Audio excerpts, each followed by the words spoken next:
Good morning, and welcome to our 2026 series of WTH webinar training sessions. We're glad to see so many of you joining us for our second series. My name is Leslie, and I will be your moderator. We invite you to navigate to our website, wthgis.com, and click on the banner, which will take you to our webinar menu page, where you can review the topics we are to cover today and on future dates. This is our third extended session, as we plan on breaking down our topics into 3 one-hour mini sessions. Within each hour, we will be presenting for 40 minutes, reviewing any questions for 10 minutes, and then ending with a 10-minute break. The topic of our third webinar in this series is parcel editing training, which we will break down to cover common tools, parcel splits and combinations, and parcel surrounding area cleanup. If there is something that isn't making sense to you or you would like more information on, we invite you to post a question in our Q&A tab that you can access in the Teams toolbar above. From there, you can submit a question in the side discussion bar. After we are done here today, you will receive an email that will have 2 things. First is a survey link where we ask that you provide feedback on how we did here today. On that survey will also be a section where you can request more in-depth training on some features we may not have time to cover in today's session. If you'd like more information, please leave a brief description of what you would like to review so we can have the appropriate team member reach out to you. The second thing to watch for in that email will be a link with a recording of today's session. We've had some users unable to access that link in the past, so we want to be sure that you know the link will also be available on our website webinar registration page to access at any time, to bookmark and review at your own pace, or to even use as a tool when training new employees. Now we'll turn the session over to Jason. Jason is a GIS consultant in customer service tech with over 20 years of experience, specializing in land information and utility work. Go ahead, Jason. Good morning. Yeah, and welcome to the parcel editing training. And yeah, many of you may already know me or have talked to me. Yeah, like Leslie said, just chime in with any questions that you may have. And then, yeah, anything that I'm going over, yeah, the video will be on the website later, so you can always go back and look at it, or as always, just call me and I can go over things with you. Again, in any other questions you have. But what we're going to do here in the first session is just kind of go over the common tools that are used and just different ways of, using them. And so here I will bring up my map. And I'm just zoomed in on a map, just in a random area.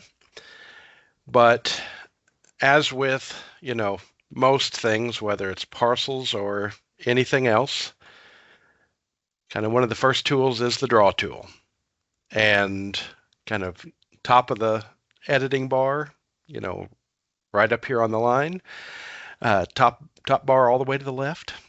That is going to be used extensively with the parcels.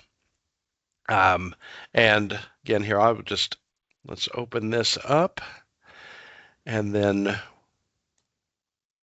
I have a trace layer here, and I will talk about that in a little bit as well. I'm going to lock that for editing. I'll make my current layer the trace. And I have a trace feature on there already. But with that, drawing, just like with anything else, left click to activate the tool, then left click to anchor a point, left click to anchor a point, and if that's all you need, right click, you're finished, and then right click to clear your cursor. That's, going to be a lot of what we'll need to do in the future. The next one, kind of briefly, is draw area, and this one can be used, for drawing, drawing anything that's going to be an area, like And it could be parcels. It could be an area, like if it's not necessarily with parcels, but maybe emergency services. It could be like an ESN boundary. But just anything that's an area is going to be drawn with this tool. And so if I kind of left click looks just like the draw tool. Left click to anchor another point, but as I move out, you can see we're kind of dragging an area over. And if I right click to finish, it fills in. So, this is the kind of the difference between line and area. And if I do the same thing again with the draw tool, just kind of come out here and make a few lines, it does not fill in because this one is a line, this one is an area. And that is, one of the things that we run into with parcels. Many of you have seen it before. If you use auto labels, which many do with your parcels. So whenever you draw a parcel out there, the label, kind of like the one behind me here, you can see where the label just kind of pops up in the middle of the parcel. If you ever see a spot where this label isn't in the middle, but is right on the edge, then that means that that parcel has been drawn as a line instead of an area. And it's a quick, easy fix. You can just redraw as an area and you're good to go. It's very, very easy fix. Or, as always, call me if you have any questions. The next over that we'll talk about, and we're kind of buzzing through some of these tools relatively quickly because they're many are very, very familiar with these. But the next over is the move tool. And move has many different ways to be used. But I was kind of thinking about this. Probably with parcels, there are three main things that you do with the move tool. One is just moving a vertex, and that would be moving one part of the line. So if I hit S as in Sam on my keyboard to turn on the vertexes, I can hit move, hover over one of these points, left click and hold. Now it switches to drag, and I can just move it anywhere and release, and it moves that point.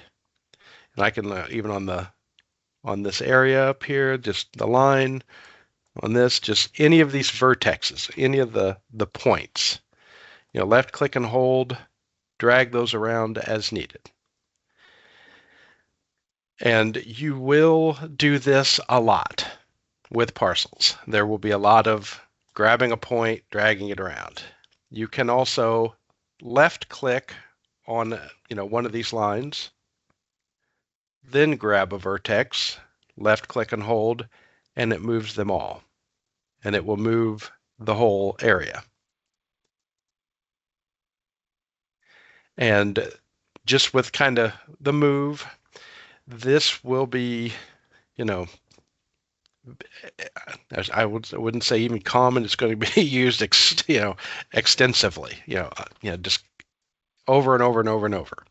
And as you do parcels, if you're new to parcels, I would just practice just moving these little lines around. And for those of you that have done parcels for a long time, this kind of becomes second nature after a while. You just get so used to dragging these around and you get very, very good at it quickly. The next over is what we call a floating move. And you will use this as well. And this is, I'll just pick this line here, but I'll left click to select this. And instead of grabbing a vertex to move around, I'll left click again. This time while the cursor says move, I'll right click, and now it says move from. And I can put my cursor in the middle, I can put it over here, anywhere on the screen. Left click and hold, and float it around. And you can kind of see the vertexes for the four corners kind of floating around. And then whenever I release, it drops it into that spot. So again, that was move, left click to select, right click, left click and hold, and then you can float it around. And again, this will come into play quite a bit. Yeah, if you ever have, parcels where, because they are snapped together, like these down here, for example, they're snapped together, and if you have to, do something with one vertex down here, what you may have to do is hit move, pull these parcels apart using the floating move. You hit move, select, float it off to the side. Then you can do what you need to do down here and put the parcels back. And we will go over that in a little more detail, later on today. But yeah, just going over the tools currently. The next part that we'll go over with the move tool would be adding a vertex. And this, again, will be used quite a bit. So, for example, if we needed to match this line right here, the top line of this box that I drew, if it needs to match these parcels along the top, if I hit S as in Sam to turn on the vertexes, we can see that, I would drag this vertex to this corner, this vertex to this corner, but I don't have a vertex to drag to this point. So I would need to add one, because when doing parcels, it is, very helpful to have all of the points snapped together. Not having them snapped together and then putting in a parcel can result in some, unwanted lines that you may have, which again, we will talk about later on.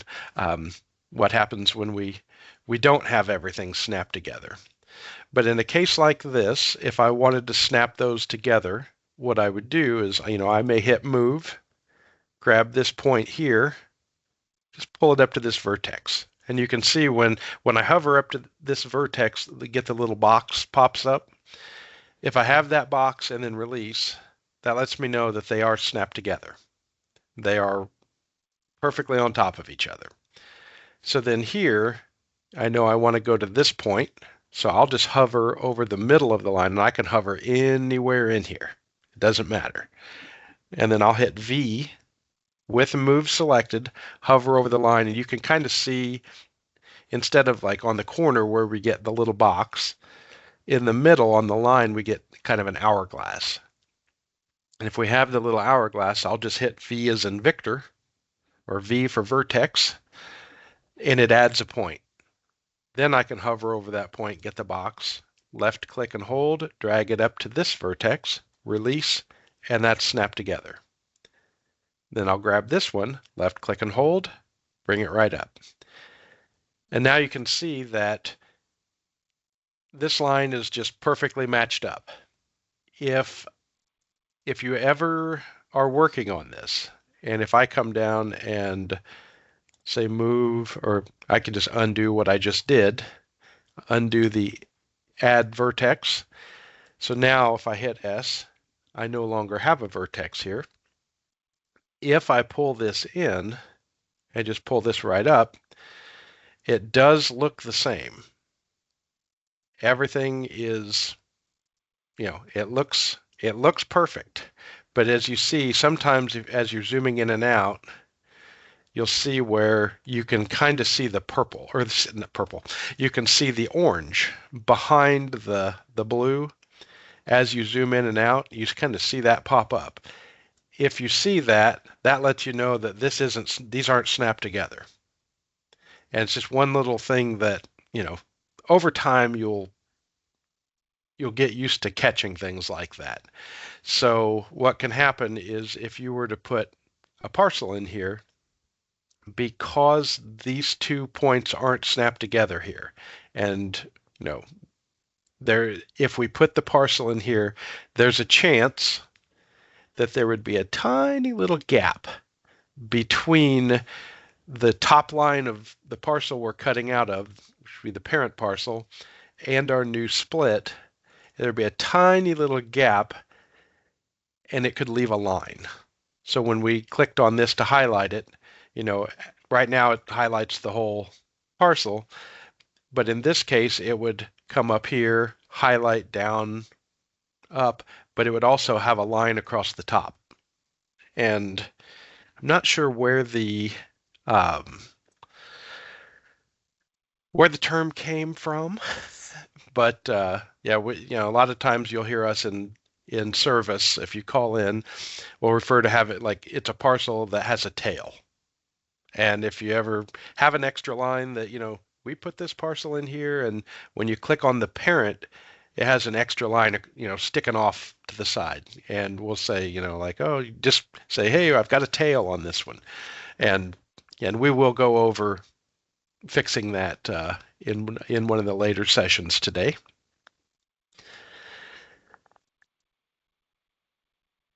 The next tools to be used, and one other one was with move. Whenever you have a line like this that you can see isn't quite snapped together, if I hit S as in Sam, we can see there is a vertex here, and they're not snapped together. And that is because there's no vertex on this trace line. If I hit move, hover over the vertex that's currently on the parcels, and hit V, it adds a vertex to the trace line. Then if I just roll my scroll wheel or hit clear, or if you have a redraw button at the top, you just hit that. Now they're snapped together. I added a vertex, basically added a vertex on a vertex, and it pulled everything together. And with just basically with the draw line, draw area, the move tool, like this will be, how you do a majority of, just little tweaks and little moving little things around and just little edits with the map. And so if you have a line that, comes across to the side a little bit and it's like, oh, this line's supposed to be 5 feet over. You can hit the ruler, measure over 5 feet, and, then hit move and slide it over. And there may be times that you do have to do that because, it was drawn, who knows, 10, 15, 20 years ago, and the line just went a little too far. And you just may have to, someone may come into your office and say they don't think their property's drawn right. But the one thing to also keep in mind is that, the map is not a legal document. And it is a visual representation of the plat and the deed, which are legal documents. So, the deed and the plat may be perfect, show everything, and the map may, may have a line that's just pulled off to the side a little bit too much. And it may have just been inadvertently moved or, just for whatever reason, and you have to adjust it. But yeah, just so you know, it is not a legal document for visual purposes only. And I know I don't remember who told me or where it came from but made me laugh, and and it's right. They said in times of a land dispute, they said GIS should stand for get it surveyed, because that is when it comes time for a land dispute, that's really the best thing to do. It's just, if you have a problem with it, get it surveyed, because that is the end of discussion right there. that's the end of it. And then, if they do get it surveyed, yeah, take that survey, redraw it into the map, and that's it. No, that's the end of it.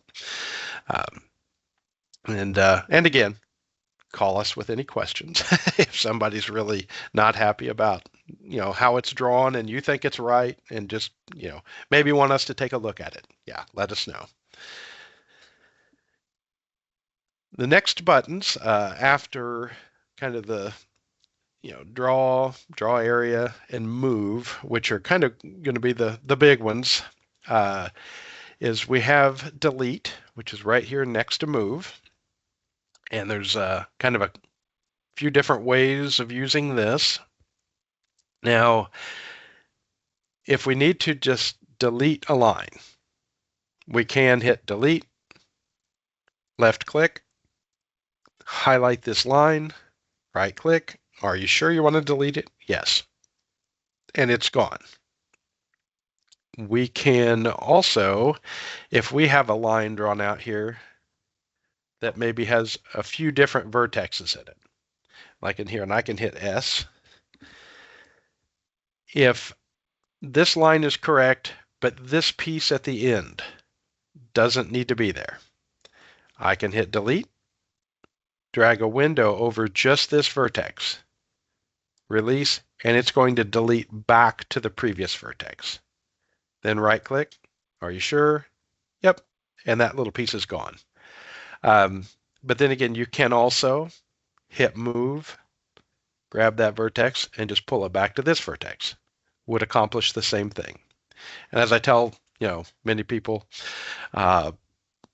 you will find that with most things that you do with parcels and like on the map and with editing, that in many cases there are like 3, 4, sometimes 5 different ways of doing something, but they all end up with the same results. It's kind of just choosing which technique that you like the best.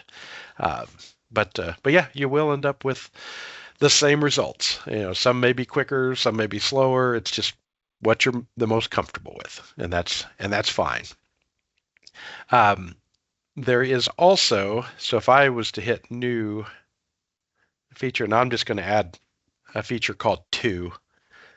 So if I draw another line out here, so they all look the same, but like here, these are all drawn with just a feature that's called trace. This one is drawn as a feature called to. If I delete this, like I'll just hit delete, and I'll just hit clear so it's not highlighted. But if I just delete, right click, are you sure? Yes. It is gone. However, if I go to my current features under the trace layer, I can see that I still have 2 listed here. And I can just select 2, hit OK. It puts it as my current feature. And there it is. I can draw it back in. Whenever you delete something like this, it deletes it from the map, but it's still in your index. It's still, it's an available feature for you to use. The other option is if I double click to open the feature window so I can say, hey, this is number 2. Under the wrench here, if I left click, we also have the option to delete this feature. If I delete the feature, it says, are you sure you want to delete this feature? Yes. It deletes it. Now, if I come to the pull down, it's gone altogether. It deletes it completely. And it still says, 2 up here, but if I try to draw everything, it may not actually, because there's not actually a feature there. See, it'll try to let me draw it, but when I refresh the screen, it's gone because that feature doesn't. It's kind of like a ghost image in there. So if I hit pull down and hit trace, now it says trace again, but yeah, number 2 is gone because I deleted the feature. The one other thing about delete feature, which I'll just throw out there, say be a little bit careful, because deleting the feature doesn't give you the option to undo. So if you delete the feature, it's gone. You would have to redraw it in completely. But sometimes deleting the feature is very necessary, and otherwise you end up with a bunch of extra stuff in your layer sitting in the index that isn't being used. Just extra features that, you don't have to mess with. Next, extremely common, very necessary tool to use. I'll slide over a little bit. Is the bearing and distance tool.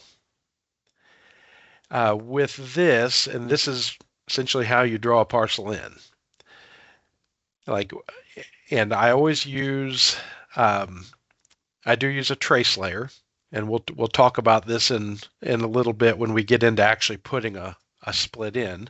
But I'll use my trace and start a draw. So I'll hit the draw tool, and I just want to I'll anchor my point, but we want to keep the cursor right on top of that point that we clicked. So it has that little box. And then on the keyboard, I'll hit D as in David. That opens up the bearing and distance tool. Then from here, we type in the calls from the plat or the deed or whatever source you have. We have the north, your north-south, degrees, minutes, seconds, east-west, and the distance. We can type those in as needed. If it is just if it just says north 50 feet, you can type in, just hit an N, and it will automatically jump to the next box. So now, if it was just north, there's no degrees, no minutes, no seconds. And then for the east or west, it doesn't matter because it's due north. And then I'll just say 50 feet and then enter. And you can see it kind of drew it out over here. And so you can kind of follow along as you type in the calls. 99% of the time, it's not just going to be north, south, east, or west. You're going to have it might be north 45, 32, 45, east for 100 feet. And you can see there it angled it off at this bearing and distance. Now, if you have one that, maybe starts in a certain location and it gives you a handful of calls and then it says to the point of beginning.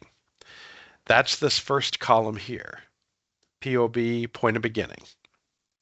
If that's the case, you type in these calls, then it says to the point of beginning, and then it will say then continuing, or thence this. We just put in here and then just move the X. Just hit X, and it moves the X down the line, and you can see now the lines that we've already drawn are dashed now, which means that when we finalize it and we hit OK at the bottom, it's not going to draw those lines. It's just going to draw everything after it.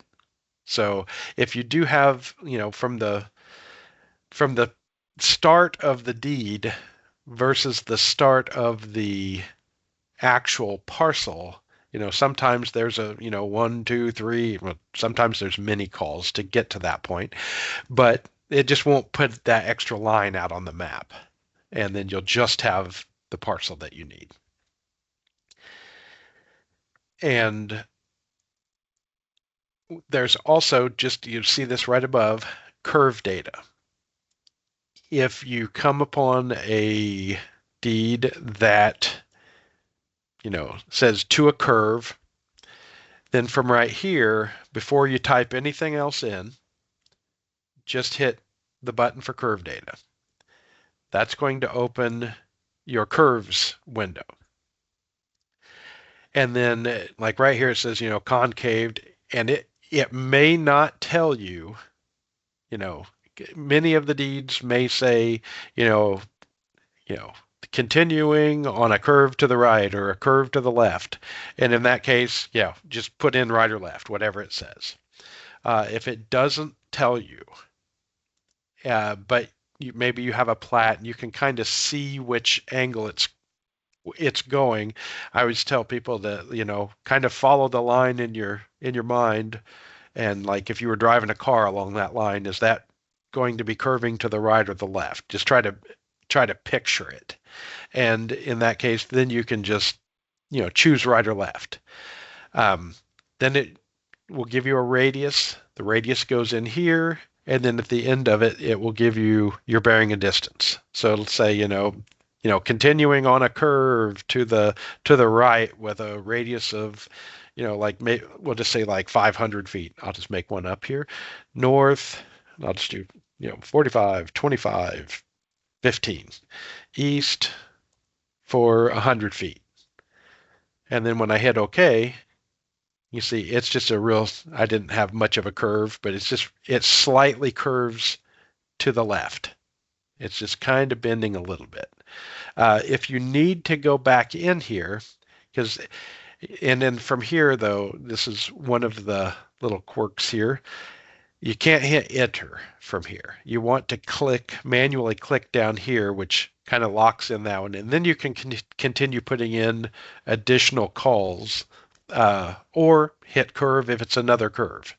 But if I come in here and left click to highlight this portion and then hit curve data again, it will bring me back into the curves, and I can change the radius. Like I'll change it to like 75 feet and then hit OK. And now you can see it's got more of a curve because I made the radius smaller. But then you just continue on. And, mini deeds and, plats, they don't have too many.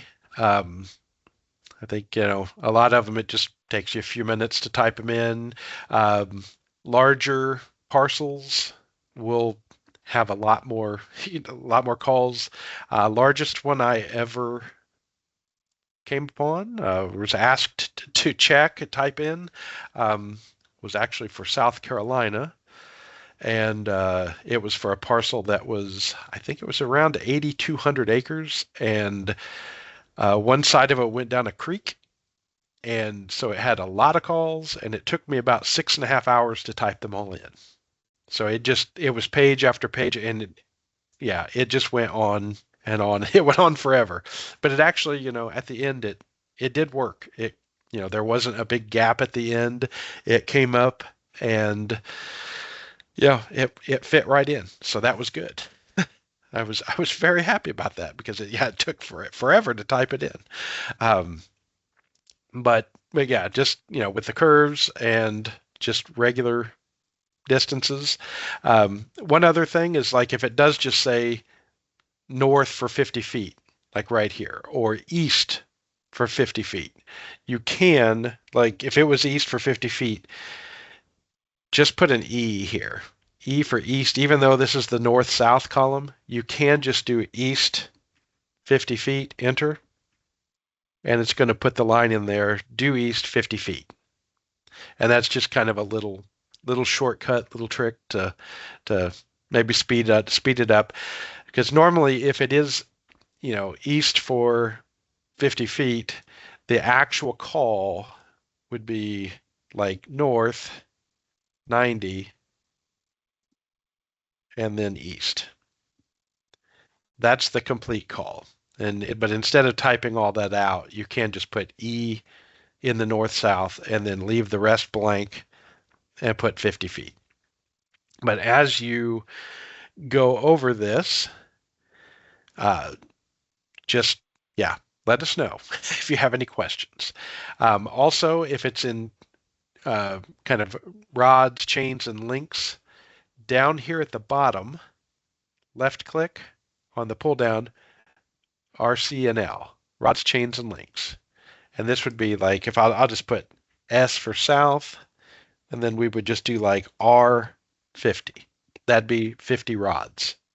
And there's the line. The dimensions down here in the lower left-hand corner where it says that I have mine checked, but many of you initially, if you don't ever use this, it may just be unchecked like this. If you use dimensions, and you can see, like, on this map there are dimensions around here, around all the parcels. If you're going to be using dimensions, you may check this, and like if we check the box, it's going to say, what's your label height? And there will be kind of a standard of, how much you want to do. So, and I'll just pick 20. It's kind of general. Usually it's like 20, 15, 10, somewhere in that range. But it's just whatever, kind of stick with what everything else is. But if I hit OK here, then it's going to say what layer do I want to put that on. And like I'm just using my trace layer here, so I'll hit OK. So now it's set to whatever I put my calls in at, it's going to put that distance on the trace layer as a number there. So if I hit OK, it is, this doesn't close at all, but it's going to say, I've got a 764 foot gap. Do you want to automatically close? I'll just say no. And right click to finish. And like there's the 50 feet right here. There's the R, it says R50 for my 50 rods that I went down there. And it, just draws those out there. And that would be, if you're doing dimensions. If you're not, you can just uncheck that box, and it won't put those out there. Next thing to go over here is like the actual parcel tool. And I've got mine up here at the top. And if I click here, we do have kind of some different options. Putting in a new parcel split, we would just new parcel split. If you need to just redraw a parcel that's currently out there, but maybe you're just kind of correcting it a little bit, that would be the redraw. And then if you have combined two parcels, that would be if you have parcels that are, getting combined. And we will go over these in a little more detail shortly, I believe in the next session. So then I'll hit OK here. Some of the other tools that may not get used quite as much, but they can come in very handy. The first one is the offset tool. And what that is kind of right here on the kind of fourth from the right, over here on the bottom row of your editing toolbar. If you have a line, like I'll zoom in on this one, and if we need basically an exact copy of that, but we'll just say 40 feet away, like to north or south, I'll hit left click that tool, and like I said, it defaults to 50, but I'll just change this to 40. Hit OK. Then down here at the bottom, it, like with many of the tools, it will just kind of give you some hints and tips on how to use it. And it says, you want to left click the tool you're using, or the line that you want to offset. So left click, and then right click when you're done. Now it wants us to left click on the side of the line that we want to offset to. So I'll just left click above, right click to finish. So if we wanted to go south of this line, go to the bottom. And I've told many people this.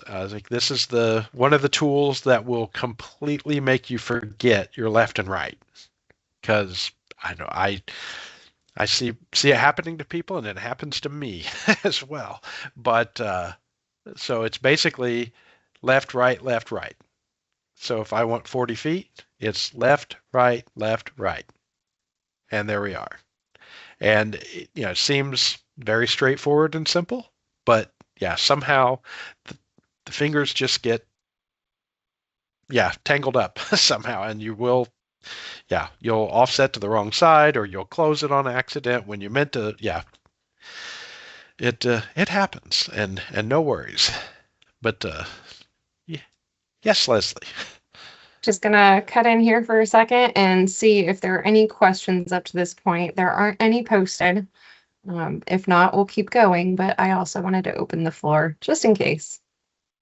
Oh, absolutely. Yeah, chime in with any questions at any time on the chat window, or if I've gone over anything too fast, or maybe left something out that you wanted to hear about.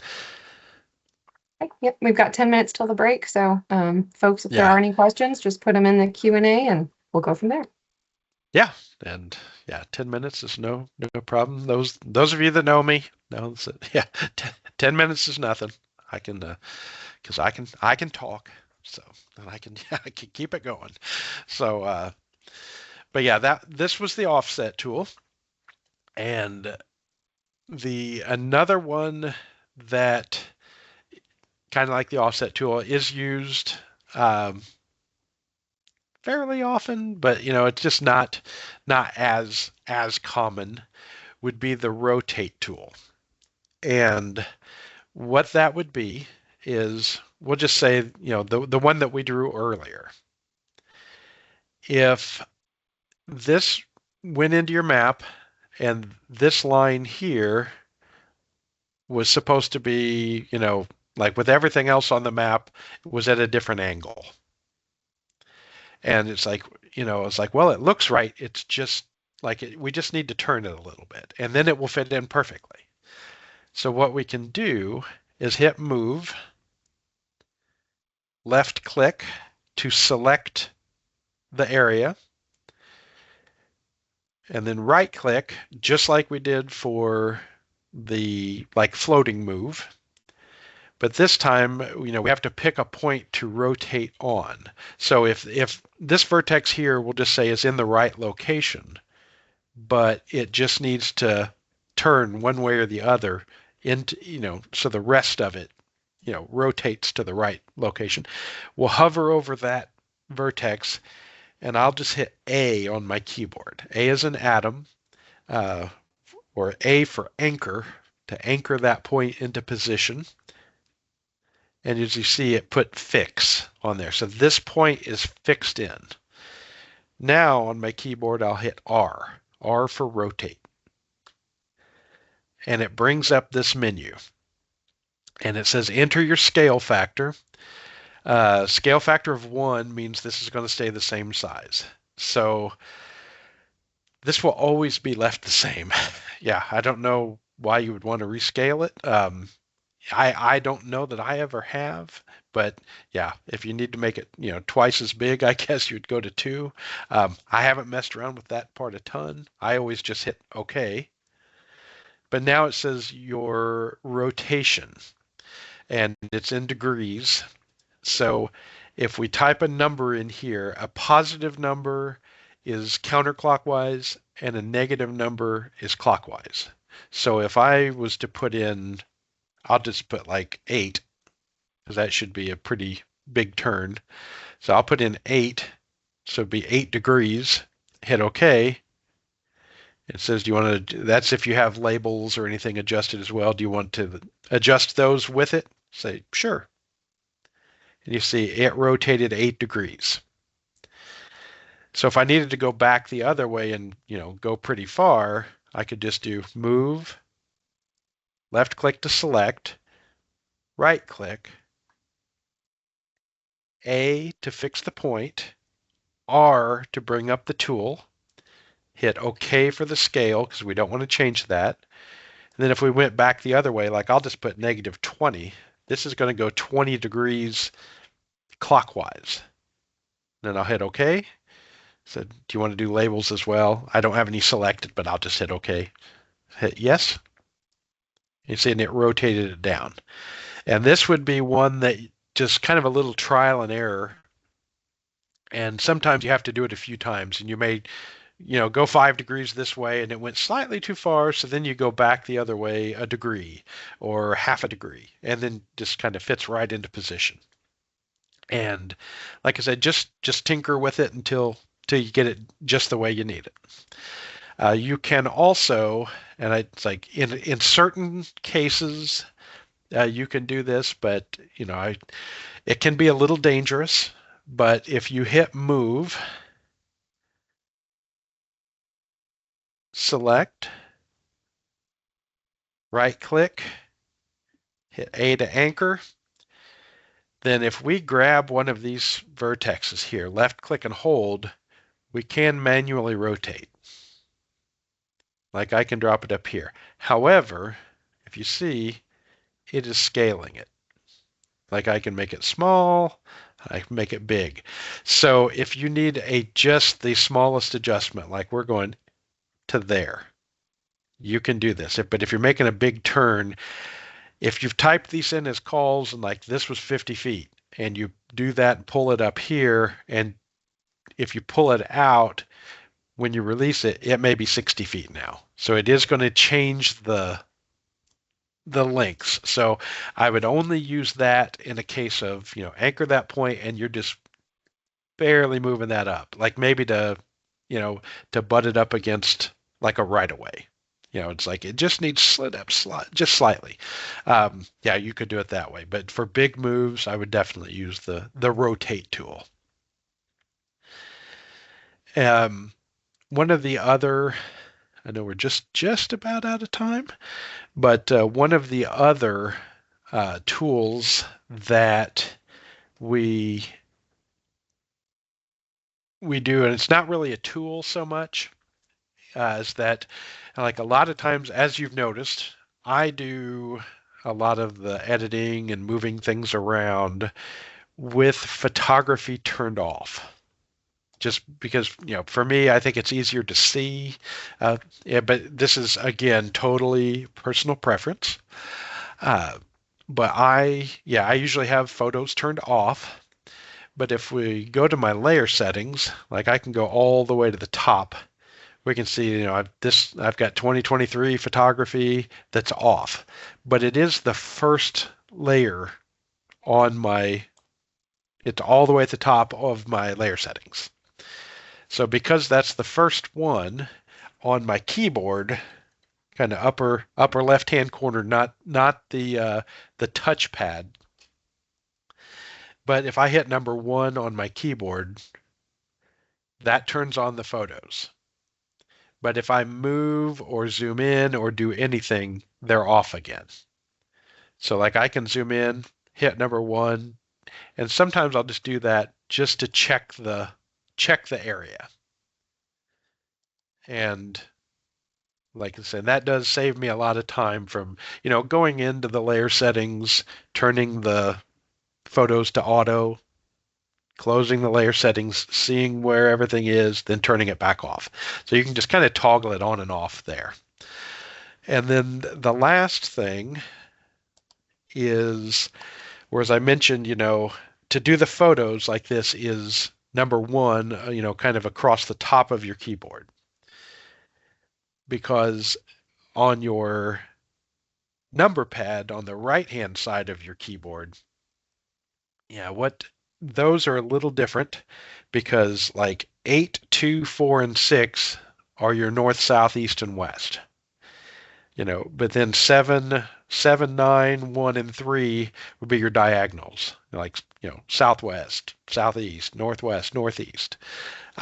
So if you are, we'll say, like tracing a road, and like I'll hit number 1 and say we're going to move to the east down the road, and we're in the middle of a draw. Like if I'm tracing this road, I can like left click, left click, left click. Then I'll just, rather than zoom out, zoom back in, photos on, left click, zoom out, zoom in, photos on, left click, left click. You can do that, but you could also, on the number pad, just hit 6. That moves us to the east, 6. And just that saves me like a lot of time. It does take a little practice to get used to, But then if that's all I needed, I can do that. And then I can just, maybe I want to move up this road. I'll hit north. Click there. This would be number 8 on the keypad. Then 1 to turn on the photos, and just keep making your way up.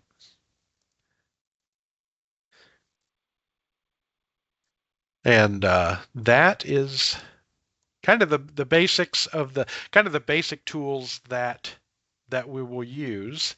And we will kind of go over, some of the more editing and everything in the next sessions.